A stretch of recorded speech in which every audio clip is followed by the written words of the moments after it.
This business podcast, the Two Business Guys Mastermind, uncovers for you secrets and share tips and tricks to entrepreneurship as they mastermind on how to have startup, operational, and overall business success so that you can go on to get better results. Enjoy.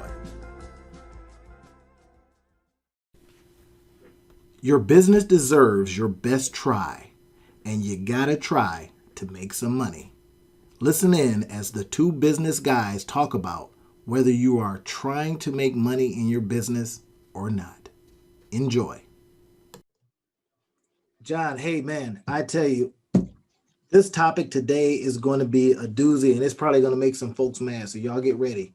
All the entrepreneurs, but keep in mind that here at the show, we like to hear ourselves talk at the same time. Sometimes we need our own fire. We need a fire on our own butt sometimes. So John, the topic of today is, are you even trying? Are you even trying to make money in your business? And the reason I came up with that I thought about that topic, and we wanted to really talk about this because John has made, he's done some good work out there and made some money. He's got other businesses and that he's put money into, and I have at the same time. And when I'm coaching entrepreneurs, I hear some of those things that have nothing to do with making money in the business. It's all kinds of other stuff. So we wanted to come on and just kind of rail on a couple things. And if it's us, sometimes I need to be reminded, because I was doing a whole bunch of activities, wasn't getting paid for it, right? Wasn't related to the business, the thing that is supposed to feed me. So I says, you know what? I started looking around. I started watching all of these activities, John. People were doing multiple stuff and feeling good about it too. Yep. And I said once to somebody very close to me, hey, what does any of that have to do with making money in your business? Boy, did that start a little row. So I want to, talk to you about it. Are you seeing some of the same things, or is it just me? Absolutely. And I've seen this with a lot of business owners, especially when they're starting out, because they're trying, they're doing the things that they know how to do. And most people are uncomfortable with sales. Most people are uncomfortable with going outside their comfort zone. Naturally, that's why it's called your comfort zone. And most people don't want to ask for the business. They want the business to just fall in their lap. Well, that's not really how business works. You might get a no 1, 2, 3, and it might take someone 5, 10 times before they hear about you, before they're going to do business. But you can't take that personally. A few years back, probably 5, 6 years back, I read a book called Rhinoceros Success, and I have a What's the name of that book? Rhinoceros Success. It's by a guy named Scott Alexander is his name. The author is. But here, let me grab my rhinoceros real quick so I can have a visual. Whoops, sorry. Rhinoceros Success.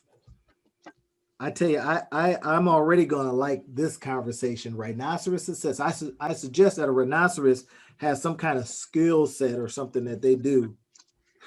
And look at the rhinoceros. Yeah, if you guys are watching this on YouTube, you just saw that.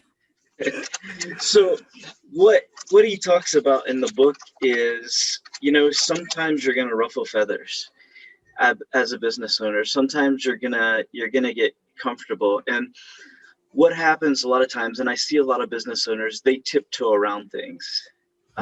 They think that, hey, a business is just going to come. People are going to want to do business with me, instead of knocking on doors, making the phone calls, bugging people. But honestly, if you want to be successful, you're going to break some bowls. So you're going to be like a rhinoceros running through the dining room. You're going to break some bowls. Yeah. You can't be afraid to break some bowls for your business. That's right. So it is going to get uncomfortable. And you have to be willing to do that. I have sat with a few clients within the last couple months that have a really hard time with asking for the business, trying to get an MOU or a contract signed with a business Mm. as well. And maybe you're focusing too much on that one business, and you need to start ramping your energy up somewhere else. Um, Wow, that's interesting. I like to use, and I think we may have even talked about this a little bit before, but it's you can fish, right? You can go fishing and you can have your one line out there, or you can bring a net. yeah, With the net, you have a different expectation, don't you? absolutely, absolutely. I'm going to definitely eat. Yeah. But if I just fish with the one line, well, I got one chance. And you might get lucky. I think, and I can speak to that personally. It's like I had gone fishing for the last month and had been catching like crazy. I mean, just an overabundance, hitting the limit each time. Hmm. And then the last 2 weeks, nothing. I mean, nothing. One time, Linda and I went out there, I got a bite, and that's it. And this is the same spot that we had just been crushing it, getting all these fish. So something had changed, but so I decided that, what? It's not the bait, it's not the fisher person. Definitely wasn't me. Hmm. But it could be the fact that the fish are gone. They have moved, they have migrated, they have done something else. So now the big question becomes, do I go and find where they are, or do I use, eat off of what I have been able to save? Now I'm a farmer and a hunter, Yep. That right? that So I that like to is the farm and hunt. that's $1 million question. And I was actually had this conversation with somebody yesterday. And you have to know what your core is. What is the core of your business? What do you want to do? And you can't go on and reinvent yourself and become a business that really had nothing to do with what you're trying to do in the first place. Oh, that's key. Um, but what you can do is pivot off of your core into some different areas. But a lot of individuals, they make the mistake of trying to be all things to everybody, and you're going to drown doing that. You cannot please everyone. I'm not saying you don't adjust, you don't pivot, you don't look at market trends and what society is asking for. But what I'm saying is you need to stay true to your core. You don't want to break just because you feel that, hey, I'm not getting any customers here. Maybe it's your strategy. Maybe you're not selling. Maybe you're just sitting back in the boat and just waiting, and you're Right. not traveling downstream to figure out where the pools of fish are. Um, so it's you can a lot of business owners have made the mistake in, hey, I'm just going to revamp my whole business. I'm selling socks, and tomorrow I'm not going to sell socks. I'm going to start selling blue jeans. Mm. Well, hold on for a minute. You've already established a niche, but maybe it's other types of socks that you go into. Maybe instead of just dress socks, you go into sports socks or the compression socks or kids socks or hospital socks or something like that, pivoting off of what you've already established. If I would try to establish myself as a blue jean manufacturer, I'm starting from scratch. Mm-hmm. But I've already had a little bit of reputation growth within the sock business, so people understand that. So I could pivot in different ways within that industry. It's going to be a heck of a lot easier than just up and shutting that down and starting something else. Oh man, that is so good because I know I find myself suffering from that sometimes too. I try different things. I'm always kind of experimenting, right? And that's kind of how my business was built. It's a business creation company, and that whole idea is that we go into different markets, right? But sometimes I can see what other entrepreneurs are doing. It's like they started something totally new, and I'll say, okay, what does that have to do with making money? And then get this. Here's what's even worse is that they're bringing the same kind of non asking for the business attitude to that business. Hmm. And that's why, I was a little fired up and wanted to come on and have this, this emergency meeting of the two business guys because you know, you're not just going to start that business and people are going to come. You got to sell, right? And man, does selling get a hard, it's just a bad rap, and people are saying, man, it's so hard. But yeah, but that's the work. And this is what I tell people all the time. I actually literally had a conversation with a guy today, and he's doing all of the stuff in his business in it. And he says, man, what is my problem? And I says, are you seriously asking me now? Do you want me to be honest with you right now? He says, that's why I ask you. He says, because people aren't being honest with me. I says, here's the problem. I said, the problem is that you are doing so much in your business. And when your skill set A is selling. This Mhm. guy can come in and just, have a great conversation with you. He can, get the know, like, and trust you factor down. And yet he's out doing stuff in the business that he has no business doing. Mm. So I had to tell him, I really asked him a question. I said, so, okay, I'm going to list 3 to 4 things. And you tell me does any one of those things have to do with you making sales? Yep. And I think the simplest thing is think about when we were kids and our parents would say, hey, go make some money shoveling snow or mowing the lawn. You're going to hit the doors, you're going to knock on doors, and you're going to ask people. You're not going to do all this skirting around, but you're actually going to go up and you're going to knock on the door and you say, hey, do you need your driveway shoveled or do you need your lawn mowed? And it's that because people feel that if they're being rejected, that's something personal against Personal, them. Yeah, right? and it's not personal at all. Um, hey, maybe they've already hired a service and they're already on their way over to the house.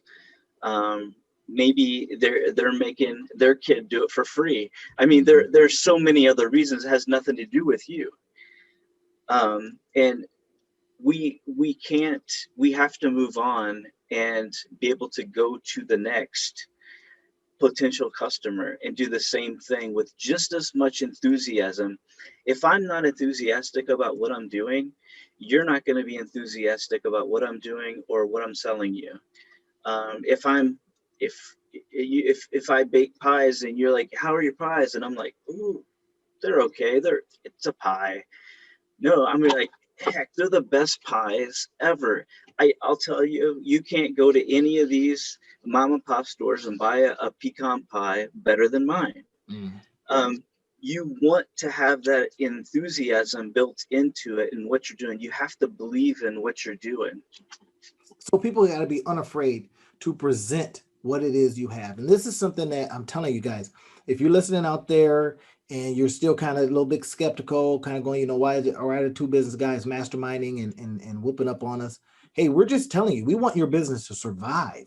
So when we talk about the strategies, the tricks, the tips, that's one that's not even a tip. It's not even a secret. It is obvious. Sell like hell. Sell like hell. I watch Russell Brunson, and we talked a little bit about this in our sales video, our sales podcast. And this guy sells all the time. All the time.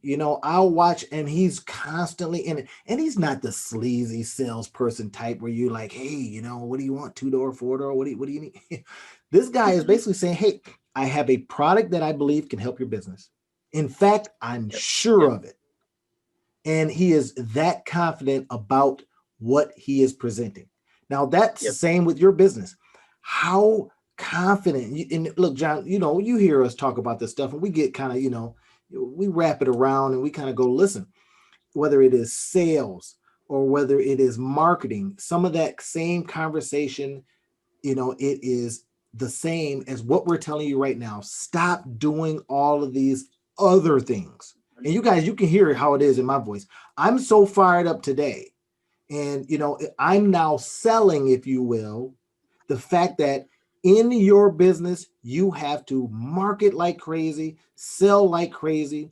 And like John just said, stay focused and sell like hell and get out there and stop doing all the stuff that has nothing to do with bringing revenue into your business, right? And listen, we had talked about this. John and I, John's got some notes there that we want to kind of cover, but that is the excitement and that's the kind of urgency that we want you to have when you're out there presenting your product to folks, right? That you're saying, these are the best darn socks.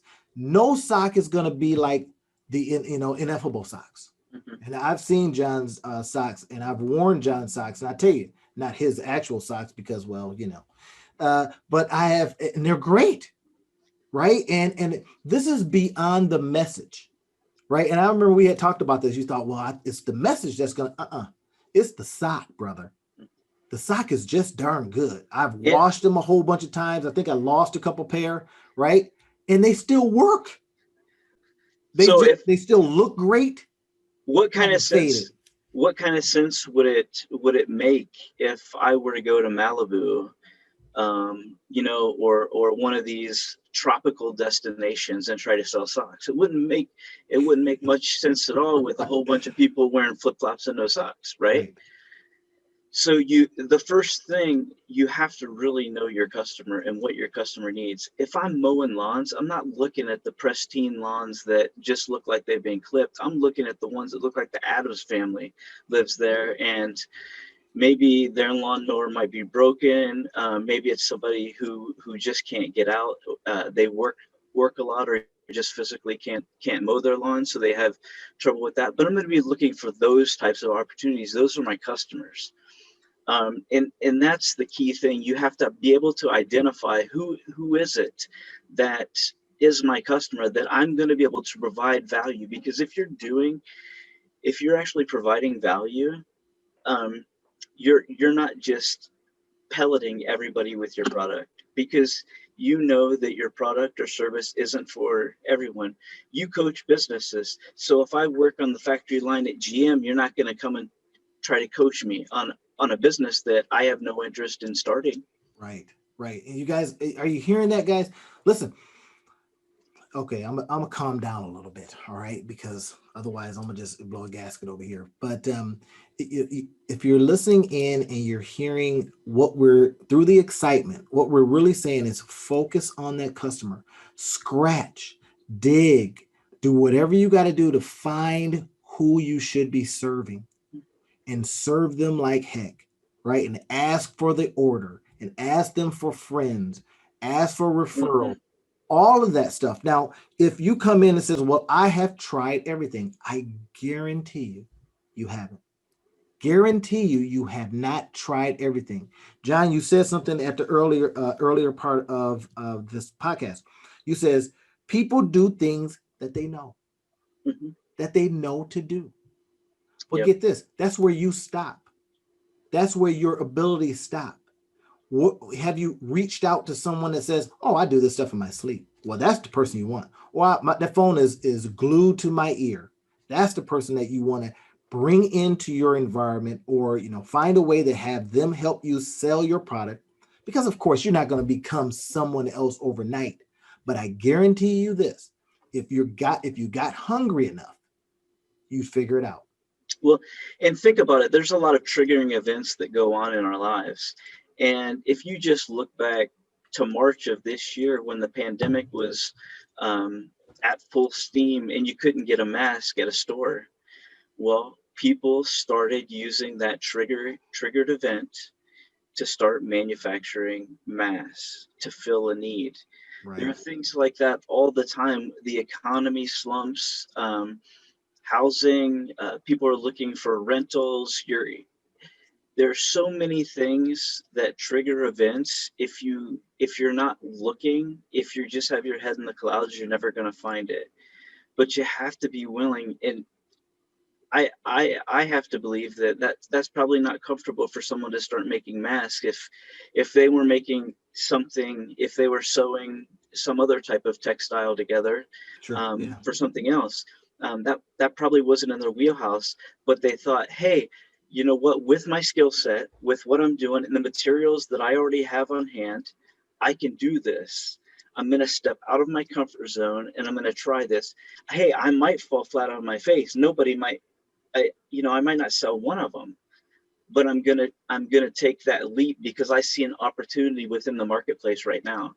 Yeah, and what was interesting about um, when the pandemic hit, it people that had capacity, people that had factories, they were being asked, Hmm. and if you did anything similar to creating stuff for the first responders, you were getting a phone call. I know a couple of people that actually got phone calls.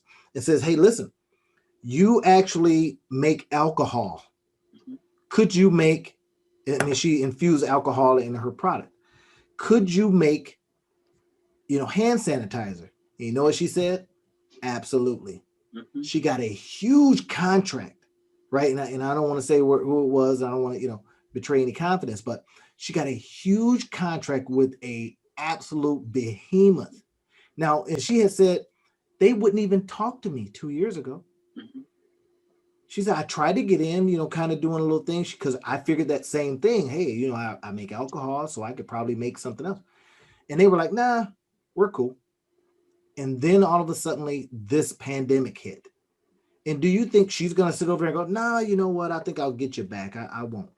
Right. I won't do Right. that. Right. She stopped what she was doing and she went all in. Busy. I could barely reach her now because she's so darn busy. Now, eventually, when more people get into the market, obviously what happens? You got more competition. And then that you may be able to go, well, you know what? I'm going back to what I did before. But in the meantime, she has established herself, got a foothold into some major companies. And people don't like to change. These companies don't like to, the inertia of changing is kind of like more painful. So they might just keep you on. And her product was pretty good. She got a chance to make an opportunity because she was in an area, not totally like John talked about. If you have something that you do that's similar, or you could starve, right? But the main thing that we really want to tell you is stop doing all this other stuff. The startups, now we talk to startups, we advise startups, we have a whole line of conversations with startups and stuff like that. And boy, we shake our heads sometimes. And, I say you should be spending 90% of your time, maybe 80% at least, trying to find and get customers, trying to make sure that you can make that sale, trying to be a solver of their problems. You guys hearing the urgency in our voice, we want you out there doing that. You said, well, I don't make any phone calls right now. Well, guess what? You better start. That's And old school, but guess what? You better start because and the otherwise you're going to starve. and the point is, this is your statistics going to be something like this. You're gonna be like, I'm gonna call 100 clients. Well, 80 are gonna say no, or they're gonna hang up on you right away. You might get 20 to answer, but only five set appointments, and maybe you make one sale out of that five. But you keep moving. You keep moving to the next business, to the next business, the next business, and this is another thing. Um, we have a lot of people that sell wrong. They're dishonest. Because they try to they try to smooze you just so you They buy the hooking and product. crooking. Right, right. Hey, but you want to be honest because you want to build a relationship. Because integrity is important, especially if I want you to send customers my way. That's I right. want to provide you with such great service that you're going to refer me. Anytime somebody needs a pair of socks, I want you to think about me. And so we don't do that. The other thing that we don't do is pressure people. Have you ever I've spent the last 2 years getting Windows estimates. Um, it not full time, but I've had a handful of suppliers come and Oh yeah, give me quotes, and and they try to close right then, it, don't they? they try to close it right then, and they're trying to. It's one of those hard things, and it seems wrong. You know what I mean? There's Oh so yeah. much pressure in that, and we shouldn't be selling in that way. We need to build the relationship. That's why it may take me revisiting you over and over, because it's going to take some time for you to become comfortable with me and know who I am. Yeah, this is why, if you guys are watching this on YouTube, then you guys can see the board that I have behind me, right? I've got the wall and the board, and I've got my to dos for the week and for the day. And one of the major things that I wrote up there is, and this is a reminder to myself, we sometimes have to do this: solve, don't sell. Now, I just said we got to sell like hell. But if we solve like hell, then the sell makes itself. Now, this is speaking to what John talked about in the hard sell. No, let's be the hard solving, Yep. right? Find the pain Now, point. find the pain point, right? Remind them of the pain point. I'll give you something that's as an example. I'm looking at now. I'm an Android guy, right? I just go to Android, but I saw something today from the iPhone 12 that literally is supposedly just coming out, you know, and I'm now thinking about going with an iPhone. Now, get this. They didn't call me up. They haven't been sending me flyers. They haven't been doing any of that kind of stuff, right? But it is now what's happening is my life is changing in a way that the capabilities of the iPhone are such that I'm looking at it like, well, this might benefit my business. I might be able to do more business because if I got the phone of all that it can do on the recording side, I do way more videos. I do, and they've got all this cool stuff that I would have to buy major programs to input. And all I have to do is, spend a whole bunch of money on a phone instead of having to buy all this software. So I'm now leaning toward, now get this, solving a problem. I have a problem. I got all this darn software, and sometimes it just doesn't work the way I want it to. The phone comes out. I'm talking about the iPhone 12 that they just did the unveiling today, and the capabilities. Oh my God, are off the charts. And they even highlight that. They didn't say any. I don't even think they say anything about making a phone call, right? They talked about what you can do from a cinematic standpoint. They showed an example of somebody actually doing a whole movie on their iPhone. Talked about the virtual reality or augmented reality that you can infuse in it. And I'm thinking, oh my goodness, that's mind blowing stuff. So now what they're doing is they're bringing in all of their capabilities and they're saying to you, hey, it may have not been a real problem, but you really don't want to be without this. And I'm literally thinking about going out spending, those phones cost a grip, man. These are some serious money phones. But I'm kind of going, well, I think I can justify it. And the That's truth, solving, not selling. yep, it that is solving. But one of the big things that we're also solving too is how are we making the customer feel?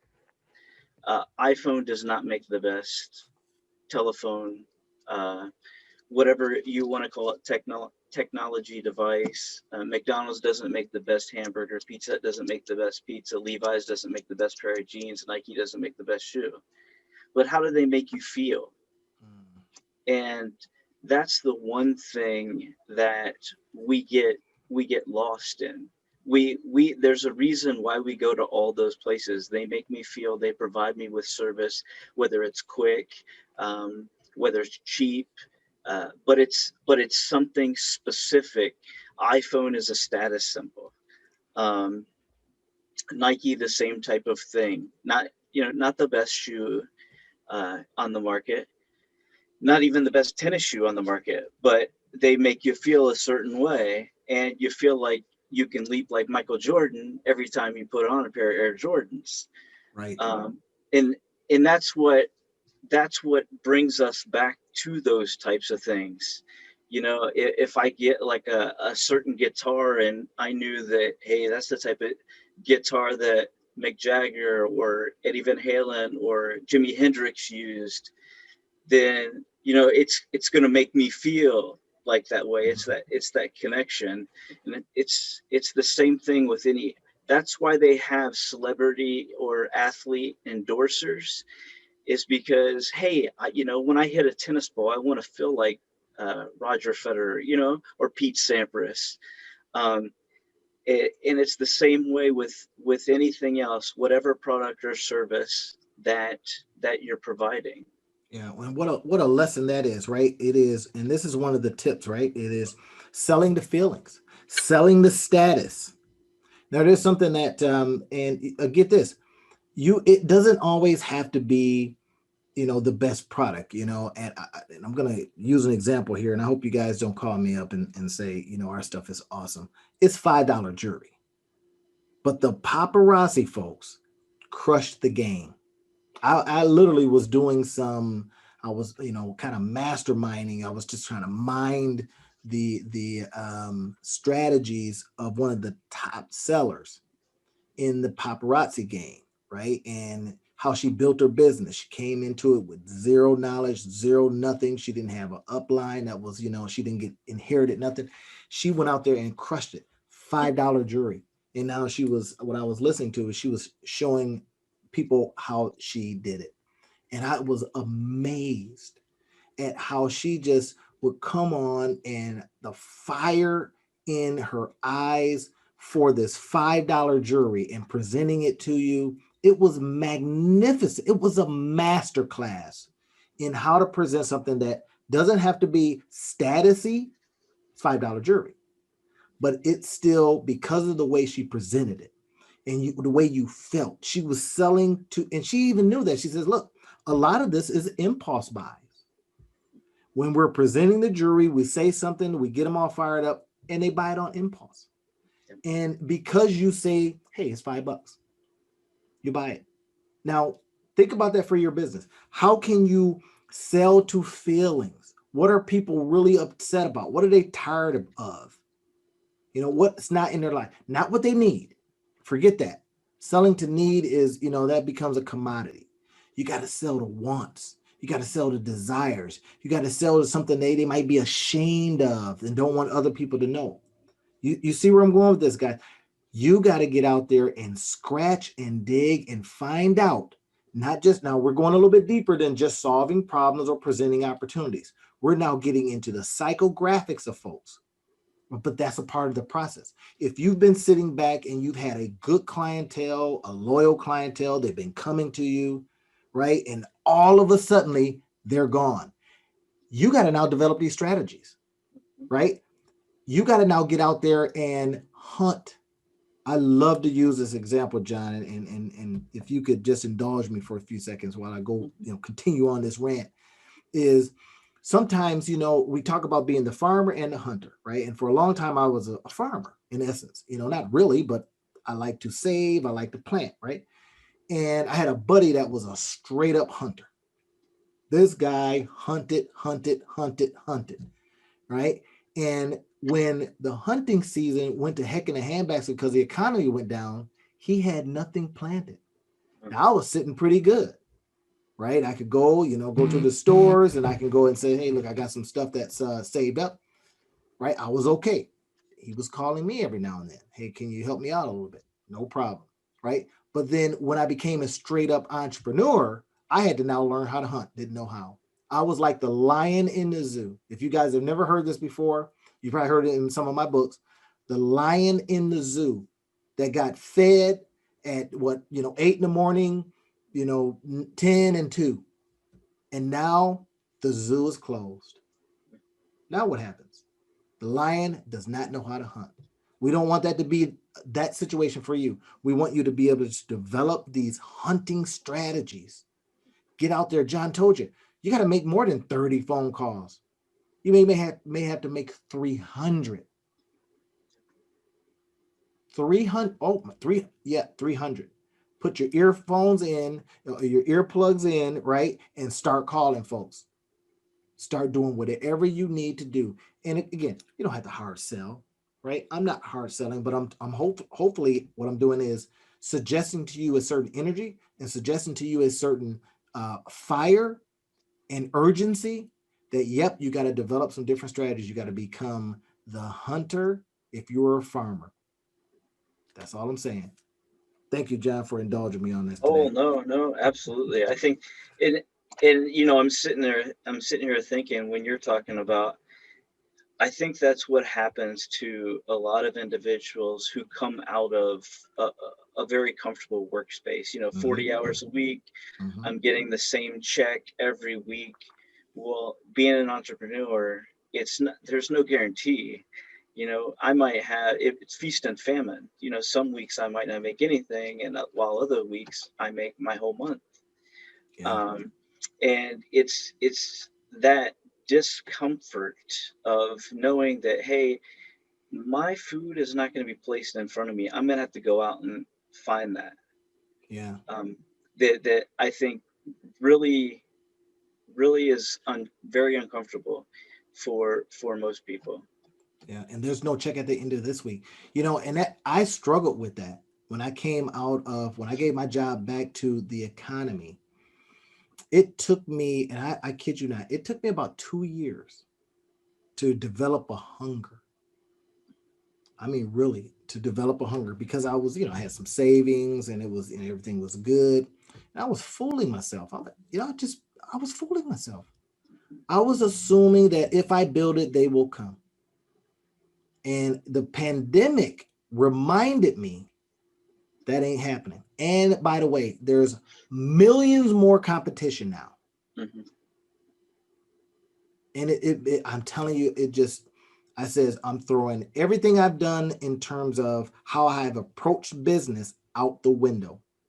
I am now going to solve, solve, solve. And with that solving, the ideal is to sell, sell, sell. I'm going to present as many products as I possibly can to the marketplace that I believe would help some folks. And then I'm going to get out there and promote them. It took me 2 years, 2 years, just to kind of get a little fire underneath me. How long is it going to take you guys? Hopefully, when you hear us talking about this and we say, stop doing everything that has nothing to do with making and pulling in money into your business. I don't mean just getting customers. We got to get into the customers' pockets, right? In a respectful way, in a courteous way. But we got to get into those pockets. We want your business successful. We want it to thrive. Your business could be the difference between somebody having a job if you hire folks or not. Somebody feeding their family, you feeding your family. For your family members seeing you saying, I'm not going to lay down. And this is what I believe has happened, John. I'm hearing it in so many different industries. I'll give you an example. I was watching a comedian the other day.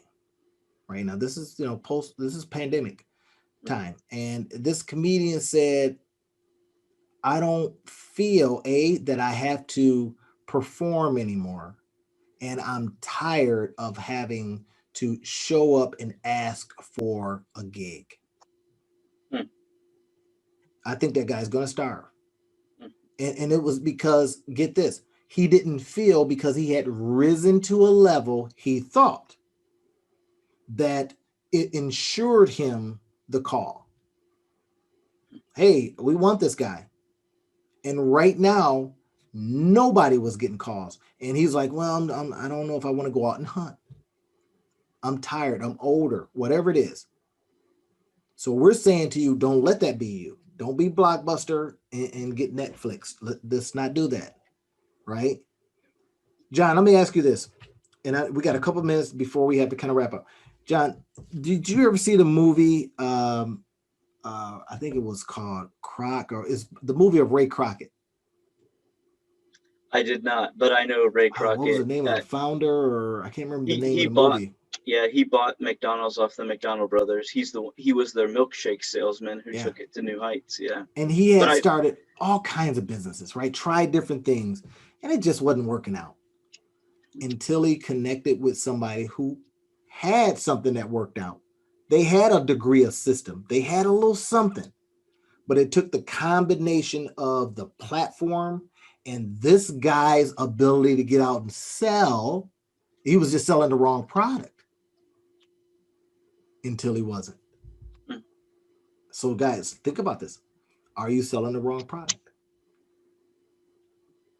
Look around the marketplace. Does anybody even want it now? There's a lot of people that are saying, I don't want any of this stuff anymore. In fact, the pandemic has made me feel a certain way. Can you morph? Can you shift? Can you adjust? Can you adapt? Put something they do want that doesn't take you way outside of what you already do. If you need some help, John and I will be more than happy to help you. You just call us up. We'll look into the business and go, yep, let's try this. Because you already have skill set, you already have assets. Let's do And this. and you might have to do things that you've never done before. If you're in the services industry and you want to consult people, well, give me something that you've done. Have you written any journal articles or anything? Do you have a podcast? Is there anything that I could go to refer to check to see what you've done in the industry, to see if you're successful or if you're just speaking nonsense. People want to see that, and the more that you do that, the more that you'll gain credibility. So your prices when you're starting out are probably not going to be the same after you get 3, 4, 5 years under you and you start to develop that credibility that goes along with it.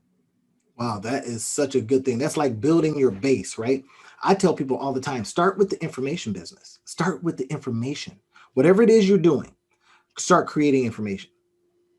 And they're like, well, what do you mean? I own a restaurant. I says, well, start talking about that. But you're creating information, but you're also doing something even more key is you're establishing your expertise, right? And we know now with all of the information around that we can sit with a pile of information. And if you go through it and start letting it come in and then putting it back out in a reasoned way, you do enough of that and you become an expert because you got piles and piles of information. John, you know this from reading books and writing books. I know this from reading books and writing books. Is that if I read one book, 2 or 3 ideas will come to me. If I read 10 books, now y'all just heard a couple ideas come to me with one. You read, now you got 20 ideas. Those 20 ideas, if you put them down and now put them back out there. Now, John and I got, our book out there because we love to read. And when we're talking about stuff just comes to us. So we says, hey, listen, let's just put this out. And and That's and, what's possible. and think about it this way. I could be a custodian. I could clean for a living, and I find out new ways to get out stains, new formulas that I'm mixing together, and different ways of doing things. Well, I could write on that. I could gain prestige on that. Hey, these are some buffing techniques or shining techniques that'll make your floors look, they'll shine like new. Um, so it doesn't have to be in the field of medicine or law or something like that. It could be anything in the world. Just become the best whatever you're doing that you could be. Learn as much as you can about what it is you're trying to do and be the expert in that. Yeah. And again, that is doing something for and toward your business. Mhm. That's not building a logo, right? That's not going to get the LLC. That's not doing, the cop. It's not doing any of that stuff if it's not related and is directed toward your customers, the very people that are going to buy your stuff, right? And if this doesn't have anything to do with prospecting, the very people that may buy your stuff and or connecting with somebody that can refer people to your stuff. You guys hearing that now? Okay, we're gonna let you off the hook because we know if we keep going on this, we'll be 2 hours into it, and we don't want to do that to you. We just want to come on and say to you, stop doing everything that has nothing to do with selling.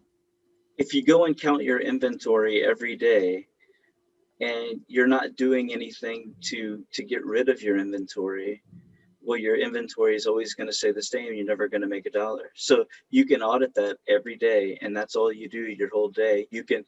shine your cases and your shelves and make sure you have the best looking packaging. But if you're not selling anything, what good is any of that? You're busy, but you're not doing nothing for your bottom line. So cut that out. All right. Hey guys, we're going to let you off the hook. This has been the Two Business Guys, and we wanted to come on and quickly mastermind on what you need to be doing to bring sales into your business, and that is selling. We hope you got some value from this. John, thank you again, man. I appreciate you Thanks, today. Randy. Yep. Yeah. Thank you.